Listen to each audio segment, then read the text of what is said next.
Good morning, family and friends and fellow YouTubers. It's Friday and it's time for Fowl Friday. And I'm out early this morning to do the morning chores because I have a full day of playing grandma ahead of me, so I need to get these done early. And Paulo, he's out here helping me. Aren't you, Paulo? Come here. Do you have my brush? What did you do with my scrub brush?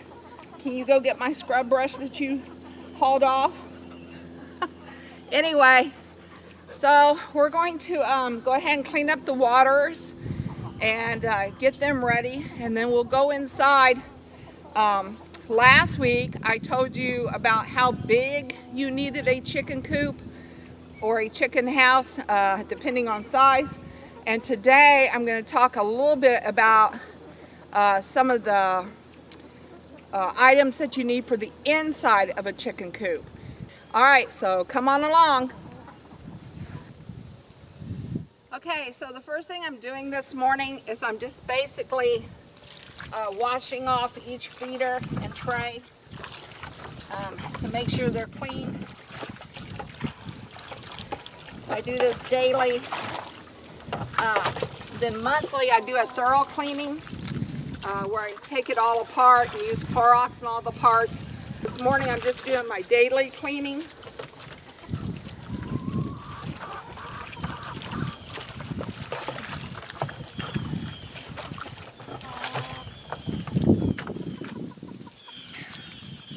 Okay, and then one of the things I have to do is I have to take this screw tab off right here and put it down here on the nozzle to hold the water in.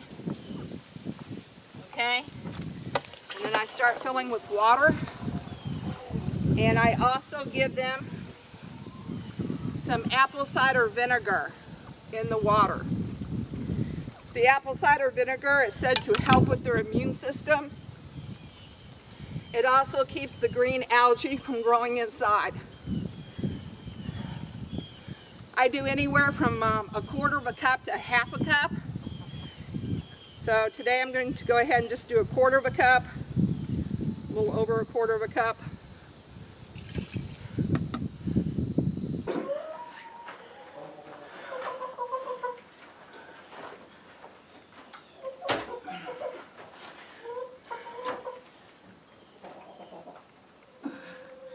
Need to get another cinder block. I like to keep them up on cinder blocks because during the winter I do a deep litter, and it keeps them from getting straw on them. But John had to borrow one of my cinder blocks, so that's why I'm minus one. Alright, I'm going to go ahead and get their food.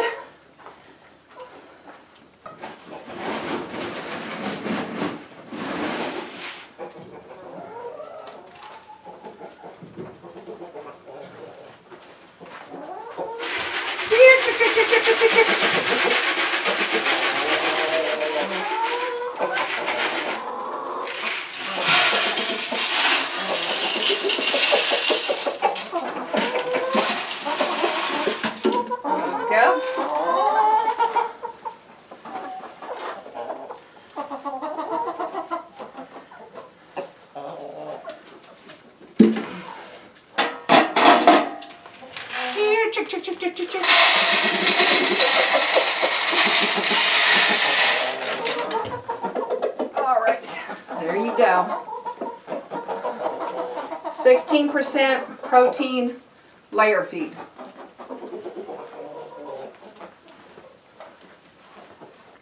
Okay, so I'm very quickly going to go through some of the items that you need for a chicken coop or chicken house. And the first thing that you saw were the waters, okay? They have to have clean waters. And I like these. They hold a little over 3 gallons. And they do an excellent job, okay? Now these are kind of expensive, I'll tell you that. That's why we only have 3. I want to get a few more for the other side. But they run like $50 each. They're expensive. I couldn't believe it, but anyway, And then you're going to need some kind of a feeder. Then you're going to need some kind of a feeder, and we like the feed troughs. And the feed troughs will have this bar on top. And what this bar does is it keeps the chickens from standing on top of their food. If they try to stand on top of here, this feeder will go and knock them right off. Okay? So you need some feeders. I like to average 10 bird per water and 10 bird per feeder. And on this side I have 2 feeders, but I also put another one on the other side over there so that those chickens that felt like they were being bullied could get away. But they're getting over that, so I might move it back in here again. And then you will have a roost. Okay? And I had someone ask me, do they sleep on that roost? And the answer is yes, they're supposed to. That's what the roost is for. However, my birds use it for a ladder. They go up this roost like a ladder, and then they sleep up there in the rafters. Okay? So, I mean, it's okay. Eventually, I want to make this into 2 rooms, so I'm going to have to get a divider up there so they can't cross over. But the rafters is usually where they sleep, and that's okay. But if you don't have exposed rafters like that, then yes, you're going to need a roost. Okay? And then you're going to need egg boxes. And the size chicken you have will determine the size egg box that you need. And usually what you do is you just decide what is your biggest breed of chicken, and then you buy the egg box accordingly, or the nest box accordingly. And your smaller chickens will use the bigger nest boxes, but the bigger chickens will not use the smaller nest boxes. So you go with the biggest breed, okay? And our biggest breed are our Buff Orpingtons, and they like to have 14 by 14 inch. Okay? Now, you can buy nests that are 12 by 12s and 9 by 9s. And if you are doing bantam chickens, which are your real small chickens, you might want to go ahead and buy them their special boxes, which would be the 9 by 9s, because they like to be a little bit more secure. So for heavy breeds and standard breeds, you can go anywhere from 10 inch, 12 inch, 14 inch. For your bantams, you might want to go down to like a 9 inch or 10 inch, because they do like the smaller boxes and to feel secure. I told you that you need to get your nesting boxes according to the size chickens that you have. Okay, another criteria that you need to keep in mind is how many chickens do you have. Usually chickens will share nesting boxes, but they really only like to share 3, maybe 4 per box. Okay? So, we really do not have enough nesting boxes at the moment. Well, I should say we don't have enough metal nesting boxes at the moment. Because we have 30 chickens, but we only have 6 of the nesting boxes. And if you take 6 times 3, that's only going to cover 18 hens. Okay? My hens have been really good about sharing. We've been finding anywhere from 4 to 5 eggs in a nest. But I would like to add at least another one of these 3-space boxes. But they do cost money. Nesting boxes are made from a variety of materials. I've seen people use wood to make their nesting boxes. That's the most available material and probably the cheapest. I've seen people use plastic totes with holes cut into them for entrances as nesting boxes.